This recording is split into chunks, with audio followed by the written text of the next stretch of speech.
Magandang umaga po sa inyong lahat. Well, nung Biyernes po, ang ating Vice Presidente ay nagsumite ng kanyang kasagutan laban sa impeachment complaint na hinain sa kanya. Ang unang tanong ng marami, ano ba ibig sabihin yung ad cautelam? Ad cautelam. Well, ang ibig sabihin po niyan, ito ay kumbaga, it is for caution or as a precautionary measure. Ibig sabihin, naghain po ng kasagutan ang BP sa mga paratang sa kanya, pero ito po ay without prejudice doon sa kanyang kino-question din yung jurisdiction ng Justice Committee at saka yung constitutionality pa rin ng Justice Committee, no? Yung impeachment complaint na nakahain sa kanya sa Justice Committee. So meron akong sagot, pero ito ay without prejudice sa aking kino-question na jurisdiction at yung hindi patas na mga ginagawa ng Committee on Justice ng Kamara de Representante.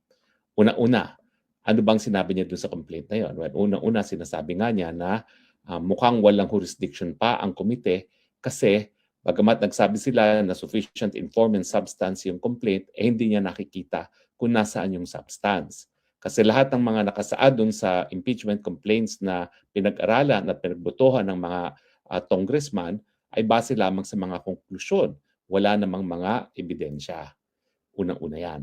Pangalawa, sinasabi rin niya na parang hindi patas yung pagdidismiss ng impeachment complaint laban kay Marcos na hinanapan ng ebidensya doon sa mga aligasyon ng complaint at yung decision nga ng komite na sufficient informant substance yung mga complaints laban sa kanya kasi nga ang nangyayari dyan ay habang hinanapan nila ng ebidensya yung impeachment complaint laban kay Marcos Jr., dito naman sa impeachment complaint laban sa kanya, tinanggap lang nila ang mga paratang, biblang mga katotohanan na hindi naman nagpresenta ng kahit anong ebidensya ang mga nagrereklamo o nagsampa ng impeachment complaint.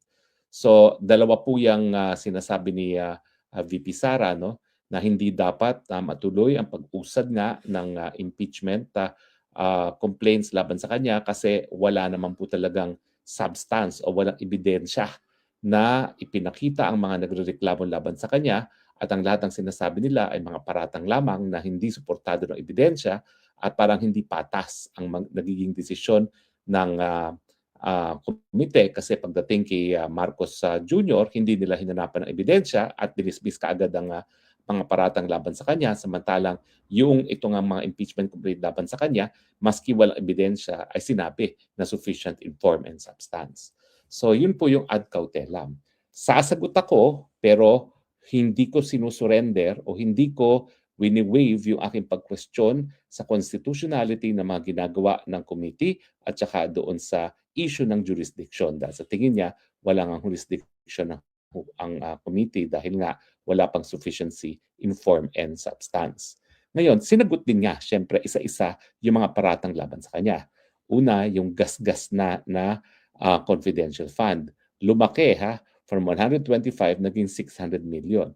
Ang sabi lang ni Inday Sara Duterte, wala pong illegal dyan sa mga confidential funds na yan. Una-una, yan ay sang-ayon sa batas at sinunod ang lahat ng proseso ng COA para nga pag-liquidate ang mga amounts na yan. Hindi yan isinapubliko kasi nga confidential pero kampante siya na dahil nabigyan naman siya ng clean slate of health ng COA nung pantaunang report na sinumiti nila, nakasama na rin kung paano nagastos itong confidential fund, walang mali sa kanyang paggastos. At dapat ipakita ng mga nagrereklamo kung paano di umano niya kinurakot yung 600 million na lumobo from 125 to 600 million at paano siya nakinabang dito sa halagang ito. Pangalawang aligasyon sa kanya, syempre, nandiyan na yung kay Madriaga. Kay Madriaga, talagang hindi niya masyado pinansin dahil tama lang naman ang ginawa niya. Ang sabi lang niya, yung mga paratang ni Madriaga na siya daw ay bagman, na siya daw ay nag-deliver ng pera galing doon sa 125 million confidential fund sa ilang mga tao, sang-ayon sa pagkakautos ni Inday Sara, ay puro kasinungalingan. At siyempre, ang sabi niya, yan naman po ay mga sinasabi-sabi lamang, wala namang ebidensya. Yun po talaga ang sagot niya. No? Lahat ng mga sinasabi ni Madriaga, yan po ay konklusyon at wala naman pong ebidensya. So, hindi niya masyado pinagtuunan ng pansin yung ganyang reklamo. Pangatlo po ay yung di umano yung banta niya sa presidente, no?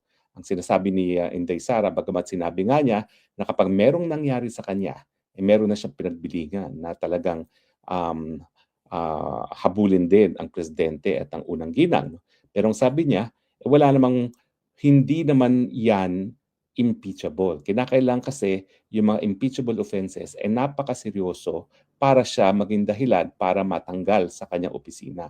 At bukod pa dyan, sinasabi naman niya na wala namang ebidensya na talagang siya ay nagbayad na ng kahit sino para patayin nga ang presidente at ang unang ginang.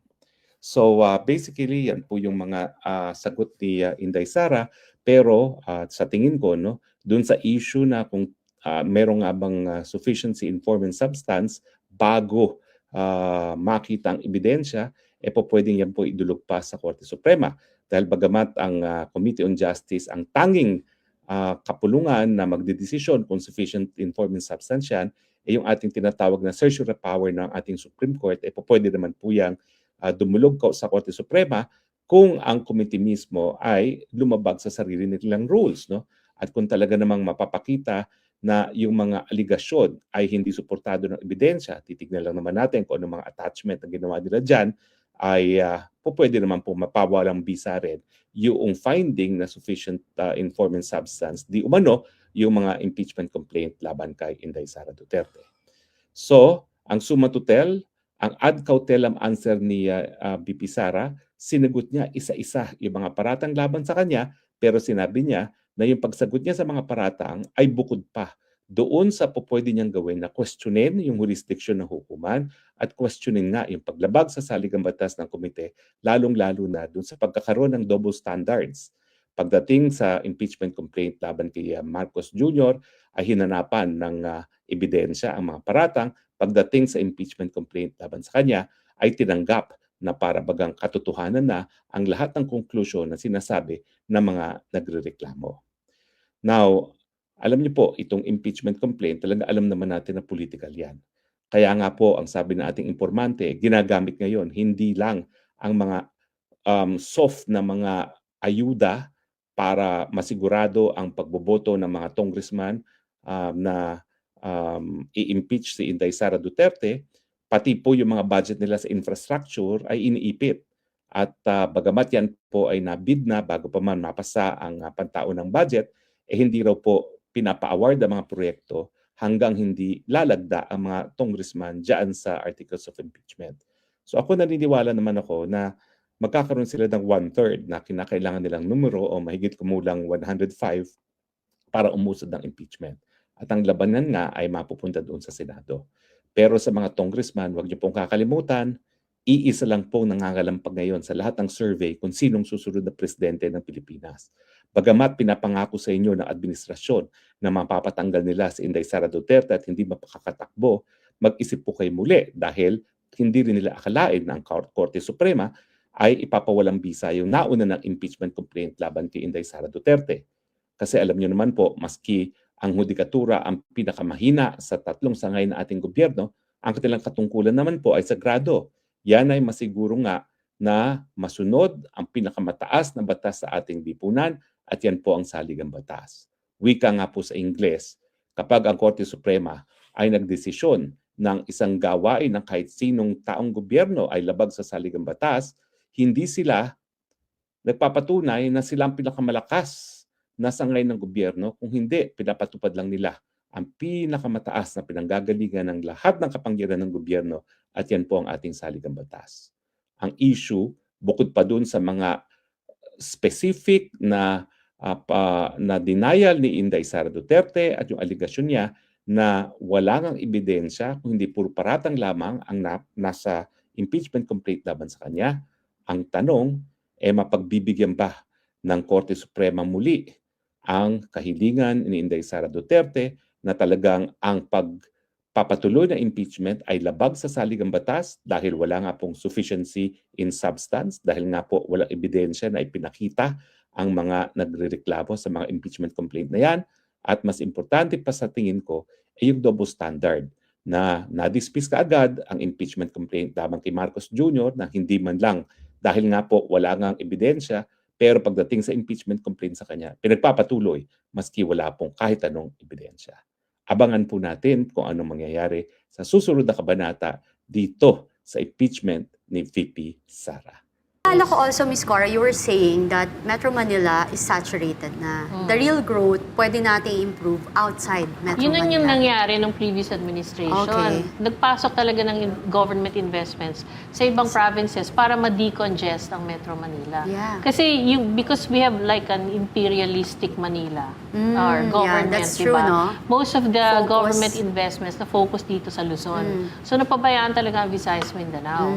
So yung ginawa nun ni PRRD, talagang nagtayo siya ng mga airports, mga roads, bridges doon sa Labas. Kaya nga, 'di ba, yung Bukanan Bridge. Yeah, yung Bukanan Bridge na inangkit. Oo, na inangkin. So, ganon, marami. Yung Cebu Airport, International Airport, sa Cebu, sa Legazpi, naumpisahan yun lahat during the previous administration. Okay, ako sana, no? Ako, yun, uulitin natin. Paulit-ulit ko itong sinasabi na sana yung leaders natin, kung may maganda namang project from the past, sana pagpatuloy lang. Hindi Oo. naman to para sa inyo, hindi yung pangalan nyo yung nandyan. Ginagawa natin to para sa sambayan ng Pilipino at para sa ating bayan. Oo. Kasi lahat tayo, lahat ng leader, lahat kayo mapapalitan. Pero yung iiwanan nyo na naging parte kayo ng isang magandang pangyayari na tinulungan nyo yung ating bansa na ma-develop at gumaan ang pamumuhay ng ating kapwa Pilipino ay napakalaking bagay. So yun lang yun di ba? Fragmental kasi. Politics is very fragmental. And political talaga lahat palagi. Actually, Cathy, naiwanan na talaga tayo kasi nasa age of technology na tayo, di ba?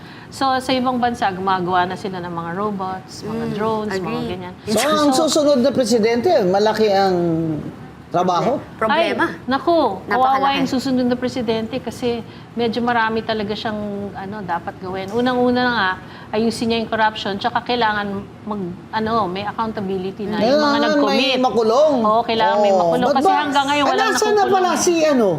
si Martin Luther King Romualdez? Di lumalabas, Nasaan na? Ha? Lumabas yata ng bagong mga quote cards kasi tatakbo pa daw presidente. Abay, bakit hindi yan nananagot? Di ba? Yun ang tanong ko Bakit naman Secretary Vince Dizon, napakabagal naman ng mga kaso? Nakita niyo na ba yung laman ng ICI report? Hindi pa po. Wala pang lumalabas hanggang ngayon. Kasi magsasara na sila, wala pang lumalabas. Ang pumirma, 4 lang na senador. Yung iba, ayaw pumirma. Tapos nagagalit si Lacson. Sabi niya, bakit pirmahan mo muna bago ako imbitahan ko yun, Marie. Ngayon lang ako nakakita na ang mga gustong magsalita at mag-testify sa isang krimen ay nagiging biktima na sila pa ngayon ang kriminal. Ano daw? Pirmahan muna ni Senator Marcoleta. Kasi Ang they report? had a debate. Oo Para nga. raw niya patawag. No? Eh, di ba Saan ka nakakita ng ganong pag-iisip na, okay, pipirma ako bago ko patawag. Una sa lahat, the fact ng pagkalabas nung 8 si Gutesa, isa lang. Ginawa niyo ng issue. Simpleng notary public, ginawa niyo ng issue. Lumabas 18. Unang-unang ginawa nyo, pinasama nyo. Diba? Hindi man lang ninyo binagyan ng opportunity na pag-usapan kung ano talaga yung nilalaman ng kanilang affidavit. May abogado pa. Ang Hinaharang. unang ginawa, inatake agad. Baka Saan ka naman nakakita? gusto ni Senator Ping Lacson hindi 18 kundi 88. Kaya ganun ba karami para mabuksan ng Senate Blue Ribbon Committee? May minority report sina Senator Rodante Marcoleta. Yeah. Sabi ni Senator Ping Lacson, not counted. Not counted daw yung minority. Hindi, Alam mo, tsaka yeah, go. talaga hinaharang nila lahat di ba? Oo. Imbis na pausadin yung investigasyon, hinaharang na kagad. Tsaka sinisira na yung credibility ng mga tao. Imbis na, they're shooting the messenger and not the message. Yung message din na nakikita ng mga foreigner very sharp very straightforward. Di ba alam niyo po yan kasi nagsipag-aral kayo sa abroad. Di ba sinasabi nga nila, kung dito sa Pilipinas, hindi nila tayo mapagkakatiwalaan sa sarili nating pera, ninanakaw natin ang sarili nating pondo, paano tayo pagkakatiwalaan ng ibang bansa? Di ba? So to the point na babaon natin yung sarili natin sa utang, na sarili nating bansa, ibebenta na natin sa iba. Kaya nga negative na ang inflows ng investment. Di ba? Wala na talaga. May bagong utang si BBM. Yan ang bago. $800 million At least may bago. Asian Development Bank. Ang tanong namin sa totoo lang, BBM, Saan gagamitin? saan mo ba yan gagamitin? Baka naman maleta na naman yan, BBM. Kami na naman babayad yan. Di ba ang South Korea ayaw na magpautang sa atin? Ayaw Yun na. na. Ay, sino nga naman pautang? Tingnan mo si BBM, oh. Ang hirap kasi ito pakinggan si BBM, eh. Utang ng utang, eh. At saka, pag nahihirapan na siya, uutal-utal na siya. Kasi hindi siya nagsasabi ng totoo, eh. Kaya siya nauutal-utal. Ako Yung kawawa, oh, sekretary ng Energy, oh, nandun sa gilid, oh. Stress Oh, na. kilala ko yan eh. Taga amin yan eh. Secretary Garin, no? Garin. Ako, Secretary Garin. Lungkot na lungkot ka na dyan. Dati Di ba ang background niyan sa health? Bakit siya napunta Hindi sa yan energy? health. Abogada yan. Abogado ba? Yung health, yun pong congresswoman. Yung congresswoman. I Yan see, po, I see. abogada po yan. Dati rin pong party list representative niyan. Kaya lang tingnan mo to. Sinasabi niya, huwag mag-alala. Merong reserve sa 60 days. Sa 60 days ba yun? Less, 50 lang, 50 lang Oo, days. reserve 50 days. Pero kinaklaro ni Secretary Garin na wala pong reserba ang gobyerno. Ang may reserba po, ang private sector. Ngayon, kung maubos bilhin yan lahat. Kayon lang, may nagtumawag sa akin sa transport sector, Ma'am Cora, na gusto nila ng meeting. Kasi gusto nilang maipaliwanag kung paano talaga sila tinatamaan ng todo nitong recent na Kasi fuel yung price. pamasahe, paano? Yeah. May ceiling ba yung pamasahe? Yun, Yung wala. ano yung solusyon nila para sa mahihirap? Yung mga ordinaryong empleyado na nag-jeep, nag-tricycle, and all. So, we were talking about this a while ago, Miss Cora, no? How much is, magkano ang Minimum wage, di ba? 620. A day. Dito sa Metro Manila. So, monthly, how, di ba? Mga 220, 2,200 something lang. Di ba? Parang, kung 600 a day Pag times sinabi 10, pang 6,000. no work day, Kati. Wala. Pag 4-day sinabing, work week lang di ba? Holiday. Paano yung daily wager? Mga Actually, days. nakita ko yung Daily wage. may interview si former Senator Nikki Cosateng. She was saying, maybe yesterday to, she was saying na sa totoo lang, kaya isa rin sa dahilan kaya hindi nag-i-invest ang mga investor natin dito sa Philippines because paano sila raw mag-i-invest kung ba't kailangan nila magbayad ng 13-month pay kung 6 months lang in a year nagtatrabaho talaga ang tao. Dahil may weekends, may holidays, and alam mo yon kapag kunwari, Holy Week, yung ganyan, ilang araw walang pasok. So when you calculate everything Marami in total, tayong ang holidays. dami nating walang pasok. So yun yung question daw na Dinagdagan pa isa. ngayon. Oo. Actually, simple lang naman Ang hinahanap lang naman ng mga investors, yung mga namumuhunan, yung return on investment. Tama. ROI, Return on ROI. Investment. At yan po ay mababa pag may massive na korupsyon.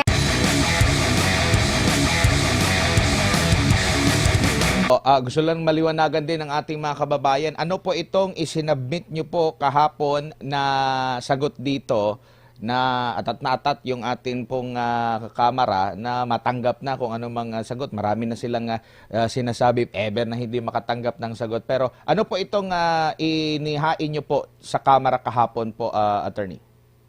Ito po ay ang tinatawag nating answer, no, consolidated answer ad cautelam. Explain ko lang po 'yun, no. Kaya po siya ad cautelam dahil bagamat tayo ay nirerespeto natin yung prosesong ginagawa sa Committee on Justice, hindi pa rin natin wini-waive yung ating mga karapatan upang questionin yung validity ng mga proceedings na nangyayari dyan. Kaya po ad cautelam. Ngayon po, doon po sa sagot ng ating Vice Presidente, yun naman po ay nilagay natin ang mga napansin natin na as our defenses, unang-una sa lahat is yung constitutional issue. No? We feel na unconstitutional yung nagiging proceedings dahil nga may tinatawag tayong iba na standards na inimpose dito sa pagdetermine ng sufficiency in substance dito sa complaints laban sa Pangulong Marcos, kung ikukumpara mo dito naman sa ginawang determination sa complaints laban sa Vice Presidente. Yan po ang isang main argument natin. The other argument, yung sinasabi natin, wala pong from the side of the complainants to allege ultimate facts that constitute yung yung impeachable offense. Kasi po, ang ultimate facts, yan po usually, no, sa criminal law man, yan yung mga elements of the crime na kailangan mong i-allege para masabi na meron ngang krimen na naganap. No? At sa pananaw natin, hindi po nagawa yon ng complainants. Kumbaga doon po sa mga pahayag ng complainants, doon po sa naging pagdinig doon sa House Committee on Justice, walang bago, nirecycle lang yung unang mga akusasyon, attorney. Well, karamihan naman po ay talagang nirecycle lang. Although sa pananaw natin, wala namang problema doon kung nirecycle lang. Ang nagiging problema lang talaga is if you read the complaints, no, talagang failure to allege yung facts na talagang may impeachable offense. Doon po sa due process na kini-question nyo po, maaari nyo po bang maipaliwanag bakit nalabag ang karapatan sa due process ng Vice Presidente? Opo, yan po yung sinasabi natin kanina na double standards. No? Kasi po, ang nangyari po talaga, lilinawin ko lang, hindi naman natin kino-question kung ano man yung standards na i-impose ng committee. No? That is within their wisdom. Ang sabi lang natin na paglabag ng due process ay pag meron kang standard, pero iba yung standard na inimpose mo doon sa mga complaints laban sa Pangulo at iba rin ang inimpose mo laban sa Vice Presidente o ikalawang Pangulo. So, doon po nang gagaling yung argument natin na may paglabag sa due process kasi tila sa pananaw namin, nagkaroon ng double standards po dito sa determination ng sufficiency of form and substance pagdating sa dalawang opisyal. Oo, nabanggit din dito na mabilis na isinantabi ang mga mabibigat na reklamo na dito kay Vice President Sara Duterte, medyo binusisi ng husto. So dapat patas at pantay lamang po at marami din pong nakapansin dyan, Attorney Michael Powa. Pero kumbaga, ito po ba ay maliban sa paglabag doon sa due process, mayroon pa kayong nakikitang ano rito na parang nasisilip na maliban doon sa due process na nakikita nyo pong paglabag? Well, yun po yung nasabi natin kanina, no, na nung ginagawa natin ng sagot ng Vice Presidente, napakahirap para sa kanya na sumagot dahil wala namang concrete and cohesive recital of facts para sabihin na meron siyang naging pagkakamali o pagkasala that it will rise to the level of an impeachable offense. So, sinasabi nga nila, bakit ganun? Bakit parang hindi na naman sinagot ng Vice Presidente? Well, unang-una sa lahat, no, wala nga pong recital of ultimate facts. Kaya para sa aming pananaw, wala nga kailangan sagutin dahil hindi nga yung allegation ay incomplete. No? Hindi po nasasabi doon kung bakit nila, based on dun sa mga salaysay nila, bakit nila sinasabi na may impeachable offense laban sa Vice Presidente. For example, para lang klaro po yung ehemplo natin, no? Kasi napaka-technical ng ultimate facts, no? Mga abogado lang nakakaintindi. So, for example, meron sila doon sa isang complaint, sinasabi na doon that the Vice President committed plunders through conversation. No? May elemento po ang plunder. No? Ang mga elemento ng plunder, for example, is, syempre, sasabihin mo that she was able to amass, no, ill-gotten wealth or appropriate amounts of money for personal gain. Pero ang pagtitingnan natin yung allegation, kahit sabihin natin sa confidential funds, sasabihin nila, yes, may confidential funds, yes, dinisburse yung confidential funds, pero wala namang nakasaad na facts ukol sa kung paano nila nasabi na napunta sa bulsa ng Vice Presidente yung confidential funds. No? Lahat po ng mga nakasulat doon ay spekulasyon, kung hindi man spekulasyon, ay conclusions of law and fact or self-serving conjectures. Kaya po yan po ang sinasabi namin na parang kulang, kumbaga, ang naging recital of facts. Kaya napakahirap para sagutin yan dahil wala dapat tayong sagutin dahil hindi naman kompleto yung aligasyon, kumbaga. Opo, at sa pahayag naman po ng ni Congressman Terry Redon sa kanilang panig, ang sinabi po niya na bigo raw pong sagutin ng pangalawang Pangulo yung mga allegation at sa inyo naman po sa panig ni VP Sara, bigo naman itong mga complainants na tumbukin. Ano bang nagawang kasalanan? Eksakto po. Well, unang-una sa lahat, respeto pa rin po natin, no, ang opinion ng lahat ng ating mga lawmakers at bumubuo ng Kamara Representante. Pero yun po ang pananaw namin na bigo po silang matukoy kung ano ba talaga yung ginawa niyang mga mali o mga acts na sabing naging impeachable offense na ang mga ito. Nabanggit niyo rin po dito yung issue po kay Ramil Madriaga, yung nagpapakilala na associated sa pangalawang Opo. Pangulo na ito'y sa kabila po ng mga previous na mga pahayag like kagaya doon sa pagbisita, no? Sinasabi nilang binisita daw ni Vice President Sara Duterte, pero sabi naman po ng DILG na walang nangyari, iba yung binisita raw, wala namang CCTV. Tapos yung threat naman, kahit na sinabi ng BJMP, ay hindi, nagkaano lang ito, nagkabanggaan habang nagpapainit sila ng araw, nagkabanggaan na masama yung tingin, doon lang nagumpisa. Parang pinapalaki nila yung issue at hindi nila pinapakinggan yung side din naman ng ng authority din po, attorney. Opo, well, doon po sa sinasabing threat, I don't want to comment on that and I don't want to speculate, no? Kasi hindi ko talaga alam yung facts na nangyari dyan sa threat. At tayo naman din po, gusto din naman natin na sana ay safe, no, lahat ng tao, including si Mr. Madriaga. Lalong-lalo na gusto po nating makross-examine kung ito'y magtuloy-tuloy sa Senado, gusto po nating makross-examine si Mr. Madriaga para po mapatunayan namin na wala pong katotohanan yung mga sinasabi niya laban sa Vice Presidente sa kanyang affidavit. Pangalawa, pag titingnan natin yung affidavit niya, talagang unsubstantiated po yung mga claims niya, no? Wala pong mga attachments, walang kahit ano nagpapatunay dun sa mga naging pahayag niya at salaysay niya sa kanyang affidavit. So sa atin, no, nakita naman natin, nag-file na ng kaso na perjury ang Vice Presidente laban sa kanya.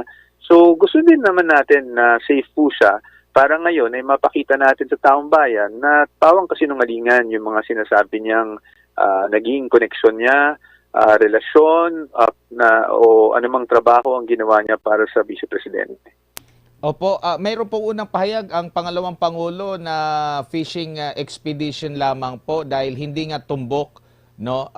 After sakali man po, no, kasi meron din silang request din po, no, na merong ipasubpina na mga dokumento. Sakali pong umusad at same pa rin na senaryo noong naghain sila. Kumbaga, una muna, nakikita nyo po rin po ba na magkakaroon pa ng patas sa hinaharap?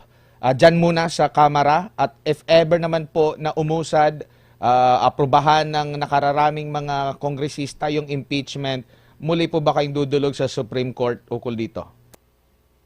Unang-una sa lahat, bilang abogado, Admar, I would like to trust the process pa rin, no? So, sa ngayon, despite statements being said that might seem bias or meron ng partiality, para sa akin, we need to trust the process and we need to give our lawmakers at lahat ng miyembro ng Committee on Justice and even plenary the benefit of the doubt, no, that they will be voting based on evidence, based on conscience, no. So sa atin ayoko pong mag-cast ng any aspersions, no, laban sa ating mga lawmakers.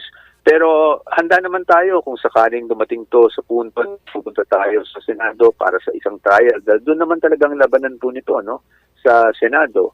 Ngayon po, pagdating naman sa issue kung may idudulong tayo sa Supreme Court, hindi pa po, of course, that's always a possibility, pero wala pa po ako masasabing definite sa ngayon.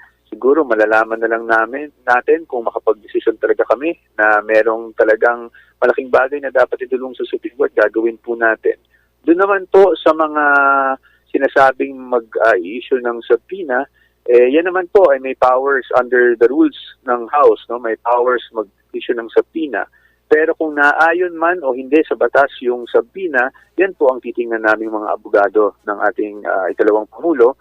Titingnan natin kung tama ba yung laman ng subpoena, titingnan natin kung naayon sa batas, at titingnan natin kung wala namang karapatan ikalawang Pangulo, ang kumbaga in English nai-infringe, no, dahil dito sa mga sabina na to. But right now, I don't want to speculate, masyado pang maaga kasi wala pa namang sabina na issue, and I don't want to cast any aspersions against the Committee on Justice. Opo, after po nitong inyo pong pag-submit, ano pang inaasahan ninyo na hihilingin ng Kamara po sa inyo after dito? Pahaharapin na po ba o ano pa ang ine-expect nyo po, Attorney? May mga narinig ako na magkakaroon ng mga hearings, magkakaroon daw ng mini trial, although siyempre po ang posisyon natin ay hindi mini trial yan kasi under the rules, ang mga abogado ng Vice Presidente hindi pwede mag-cross-examine, no? So, sa amin hindi yan mini trial, ang trial talaga ay nasa Senado dahil sila naman ang talagang impeachment court, no? So, abangan lang natin ang mga pangyayari. Kami naman po, nakasubaybay din kami sa mga developments. Siguraduhin lang natin na maprotektahan natin ang mga karapatan ng Vice Presidente. Opo, dito po sa complaints na umusad po, wala naman po kayong pag-question, lalo na yung doon sa issue ng one-year bar rule? Sa ngayon po, of course, those things are always on the table, pero sa ngayon po, wala pa po kaming planong idulong. Yan po ay mga bagay na imo-monitor muna natin, and if there's a need, of course, as lawyers, we will be the ones to advise the Vice President kung may kailangan man tayong idulong. Opo, siguro bilang panghuli na lang po, Attorney, mensahe nyo na lang po, lalo na po sa mga naniniwala, nagtitiwala, mga supporter po ni Vice President Sara Duterte na naririnig nila itong mga issue pong ito, nagaganap ngayon sa gitna po ng krisis na kinakaharap ng ating bansa po. Opo, maraming salamat po. No, unang-una sa lahat, nagpapasalamat po kami. Kahit po kami ay mga abogado lamang ng ating Vice President Sara Duterte, nagpapasalamat po kami sa lahat ng suporta na ibinibigay niyo sa kanya. Kami naman po ay nandito para siguraduhin na napoproteksyonan ang karapatan ng Vice President. At pero kailangan din nating tandaan kasi maraming mga lumalabas na statements na tila ba'y may conclusion na may pagkakasala o may mga impeachable offenses na nakumit ang ating Vice Presidente. Tandaan lang po natin, no, that the burden of proof lies with the complainants. Sila po ang nag-complain, sila po ang naghain ng mga reklamo, so dapat sila ang may ebidensya. At kasi parati lang sinasabi, hindi sumasagot ang Vice Presidente. Well, hindi sumasagot ang Vice Presidente kasi wala namang dapat sagutin sa ngayon, no? Dapat po ang mismong complainant ang maglabas ng ebidensya at matinding ebidensya para maipakita na meron talagang mga pagkakamali. At sa ngayon, wala pa kami nakikitang ganong ebidensya. At ang aligasyon, hindi na ibig sabihin katotohanan, lalo na kung walang ebidensya po, Attorney. Tama po. Ang aligasyon is never the truth unless backed up by evidence. Attorney, maraming salamat po sa inyong oras at panahon. Sa ulitin po, ingat po kayo. Sa Admar, maraming salamat din po at magandang hapon po sa ating mga kababayan. Si Attorney Michael Powa, ang tagapagsalita po ng defense team ni Vice President Sara Duterte.